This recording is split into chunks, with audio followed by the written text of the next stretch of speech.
Shalom, selamat pagi. Tuhan Yesus memberkati kita semua. Hari ini Yesus mengajak kita merenungkan sebuah pertanyaan yang sangat penting. Bagaimanakah keadaan hati kita ketika mendengarkan sabda Tuhan? Firman Tuhan selalu sama, penuh kuasa dan kehidupan. Namun hasilnya berbeda-beda, tergantung bagaimana hati kita menerimanya. Marilah kita membuka hati agar menjadi tanah yang subur, tempat sabda Tuhan bertumbuh dan menghasilkan buah yang berlimpah.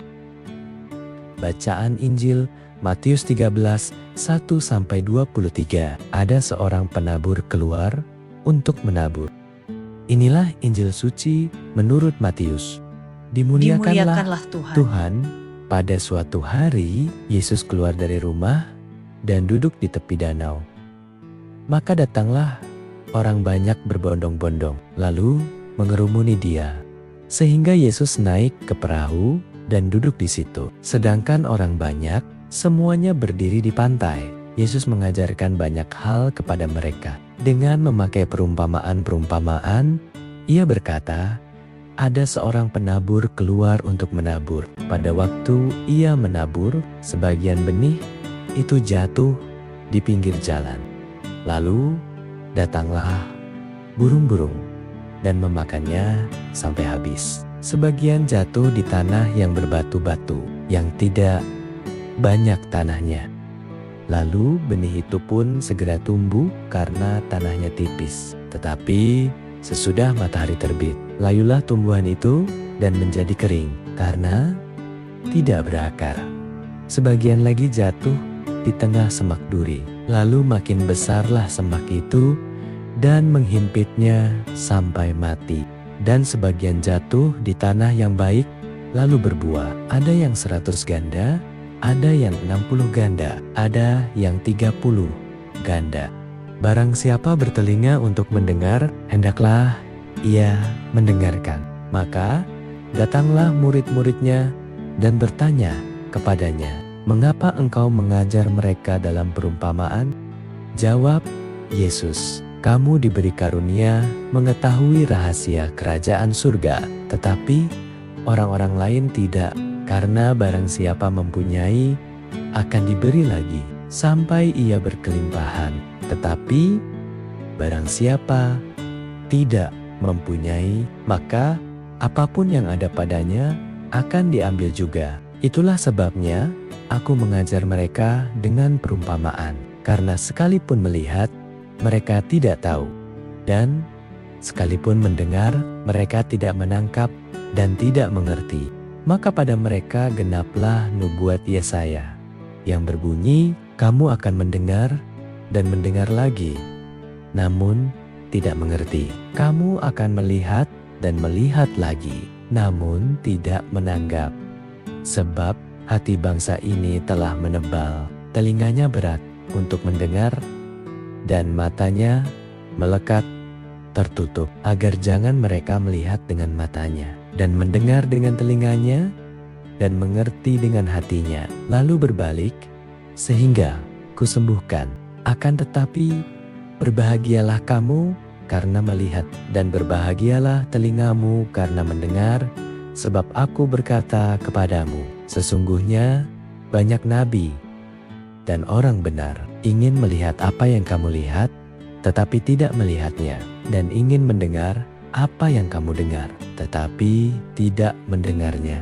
Karena itu, dengarlah arti perumpamaan tentang penabur itu. Setiap orang yang mendengar firman tentang kerajaan surga tetapi tidak mengerti, akan didatangi si jahat yang akan merampas apa yang ditaburkan dalam hatinya. Itulah benih yang jatuh di pinggir jalan. Benih yang ditaburkan di tanah yang berbatu-batu ialah orang yang mendengar firman itu dan segera menerimanya dengan gembira, tetapi ia tidak berakar dan tahan sebentar saja. Apabila datang penindasan atau penganiayaan karena firman itu, orang itu pun segera murtad. Yang ditaburkan di tengah semak duri ialah orang yang mendengar firman itu, lalu kekhawatiran dunia ini dan tipu daya kekayaan menghimpit firman itu sehingga tidak berbuah. Yang ditaburkan di tanah yang baik ialah orang yang mendengar firman itu dan mengerti, dan karena itu ia berbuah. Ada yang 100 kali lipat, ada yang 60 kali lipat, ada yang 30 kali lipat. Demikianlah sabda Tuhan. Terpujilah Kristus. Renungan hari ini, saudara-saudari yang terkasih, perumpamaan ini sebenarnya bukan terutama berbicara mengenai benih. Benih itu adalah sabda Tuhan yang selalu baik. Yang menjadi persoalan adalah keadaan tanahnya. Tanah itu melambangkan hati kita. Kadang-kadang hati kita seperti pinggir jalan. Firman Tuhan hanya lewat sebentar, kita mendengar, tetapi tidak masuk ke dalam hati. Karena perhatian kita dipenuhi oleh kesibukan, media sosial, kekhawatiran, dan berbagai urusan dunia. Kadang hati kita seperti tanah berbatu. Kita semangat mengikuti Tuhan saat semuanya berjalan baik. Namun ketika menghadapi masalah, sakit, kesulitan ekonomi, atau kekecewaan, iman kita mulai goyah. Ada pula hati yang seperti semak berduri. Firman Tuhan sebenarnya tumbuh, tetapi perlahan-lahan tercekik oleh ambisi, cinta uang, iri hati, dendam, dan keinginan duniawi. Namun Yesus menginginkan hati kita menjadi tanah yang baik. Tanah yang baik adalah hati yang rendah hati, hati yang mau belajar, hati yang mau bertobat, hati yang mau mengampuni, hati yang tidak hanya mendengar sabda Tuhan, tetapi juga melaksanakannya. Menjadi tanah yang baik bukan berarti hidup tanpa masalah. Justru di tengah tantangan hidup, kita tetap percaya bahwa Tuhan bekerja dan menumbuhkan iman kita. Hari ini marilah kita bertanya kepada diri sendiri, hati seperti apakah yang saya miliki hari ini? Apakah sabda Tuhan sungguh mengubah cara saya berbicara? Apakah membuat saya lebih sabar, lebih mengasihi, lebih jujur, lebih setia berdoa? Kiranya setiap hari hati kita semakin dibersihkan oleh Tuhan sehingga sabdanya dapat bertumbuh dan menghasilkan buah kasih, damai, sukacita, kesabaran, dan kebaikan bagi banyak orang. Marilah kita berdoa. Tuhan Yesus yang penuh kasih, terima kasih atas sabdamu hari ini.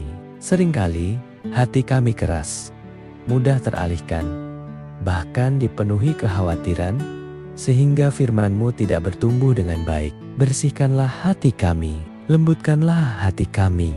Jadikanlah hidup kami seperti tanah yang subur, sehingga setiap sabda-Mu berakar kuat, bertumbuh, dan menghasilkan buah yang memuliakan nama-Mu. Ajarlah kami untuk tetap setia mendengarkan, merenungkan, dan melaksanakan firman-Mu dalam kehidupan sehari-hari. Berkatilah keluarga kami, pekerjaan kami, kesehatan kami, dan setiap orang yang sedang mengalami kesulitan. Semoga damai-Mu selalu menyertai langkah hidup kami. Demi Kristus, Tuhan dan pengantara kami. Amin.